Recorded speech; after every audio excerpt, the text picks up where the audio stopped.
Hey guys, what's up? This is Mr. 4-Stroke back with another video from Bangalore, and if you can recognize this place, this is the place where I shoot most of my videos if you have seen it and observed it carefully. And yes, today we're going to be discussing 5 good and 5 bad things about the Bajaj Dominar 400. It belongs to my friend Manoj. He is the owner, standing right there next to my bike. And I've ridden this bike extensively in the city as well as on the highway. So there are, as every bike has, there are a few bad and good things about this motorcycle as well, and I'll be telling you 5 good and 5 bad things which you should consider before purchasing this motorcycle. And yeah, let's just get on with the video.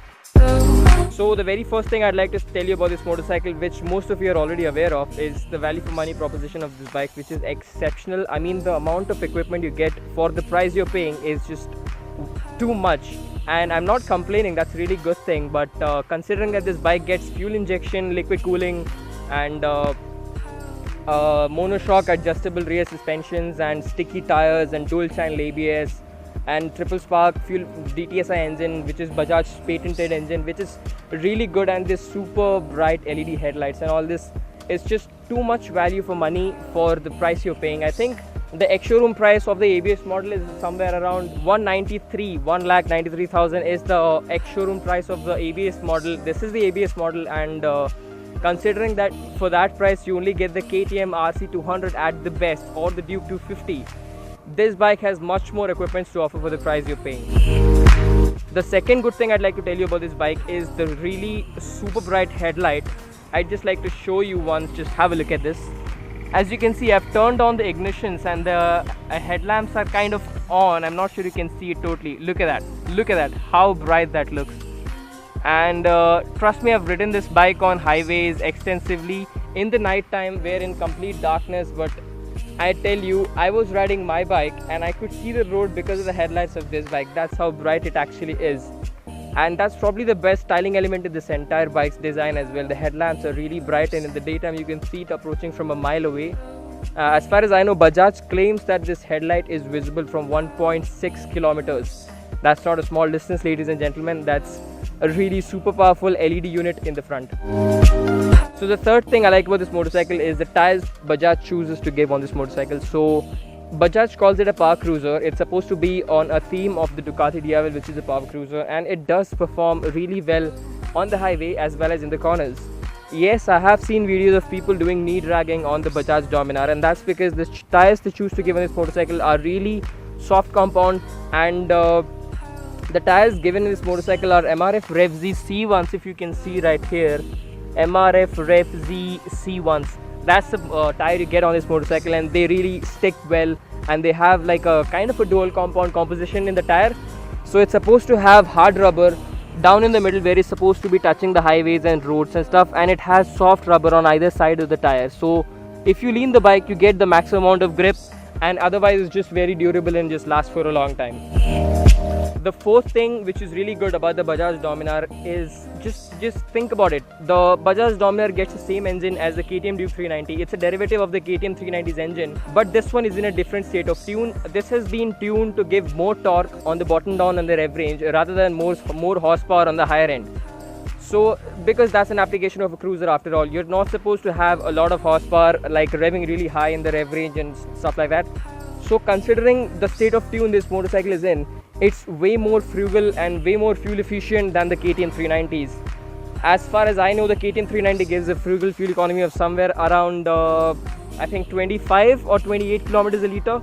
This one actually gives around 32 to 35, and that's really good considering the kind of application this motorcycle has, and it is very versatile after all. The fifth thing which I like about the Bajaj Dominar 400 is the versatility and the riding ergonomics which you get on this bike. So if you can see on the handlebar, they have been raised quite a bit. If you can see right here, these are this higher up set from the cone section of the handlebar, and these handlebars actually provide for a very comfortable riding position with a straight up. You know, the handlebars actually feel very upright, and the season you're actually sitting very straight, unlike my bike where you have to bend forward a little bit, and such as is the case with the KTM 390. And the ergonomics are very comfortable for city riding as well as for touring on the highway. And along with the good ergonomics comes the versatility of the motorcycle. So this is the motorcycle which I have mentioned earlier. it is a cruiser. It's supposed to be ruling the highway. It can take you places far away where you wish to go. And considering that it doesn't heat up as much as the KTM 390, this bike can actually be used for city riding quite a lot, and many people just do that. It is a good city bike. It is a little bit heavy to be ridden in the cities, but it's just a matter of getting used to. You can use it on the highways. Definitely it is a power cruiser, and you can do drag days on this as well. As I have said, I've seen videos of people dragging knees on the Dominar. I mean, how crazy can this get, right? So this bike is very versatile. So considering the type of body dynamics this motorcycle has, you know, it's not a slim bike, let's just admit it. If my bike is Taylor Swift, this bike is a Kim Kardashian. It's huge and curvy from all the sides. There are no sharp panels unlike the KTM and my bike. It is really smooth and a curvy motorcycle after all. So considering the dynamics, this bike can actually be used in all types of riding conditions.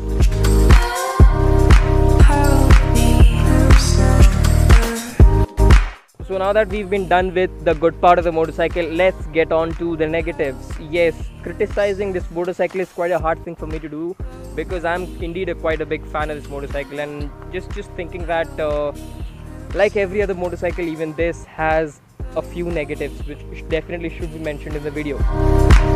So considering Bajaj has named this motorcycle as a power cruiser, it's supposed to take you distances in a comfortable manner. That's the application of a cruiser, isn't it?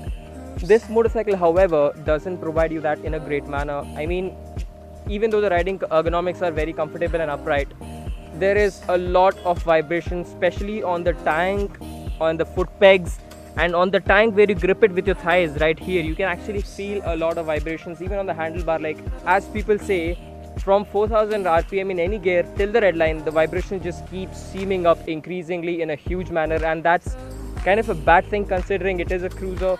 It's supposed to be in that rev range when you're riding it, but the vibration on these things are quite evident, and it's very annoying when it vibrates for a long time when you're spending a lot of time in the saddle. The second bad thing about the Bajaj Dominar, what do I say? See, the fuel tanks look very muscular and it's very big and massive. You know, when you sit on the bike, you feel like you're not sitting on a small bike. It feels like a really big bike.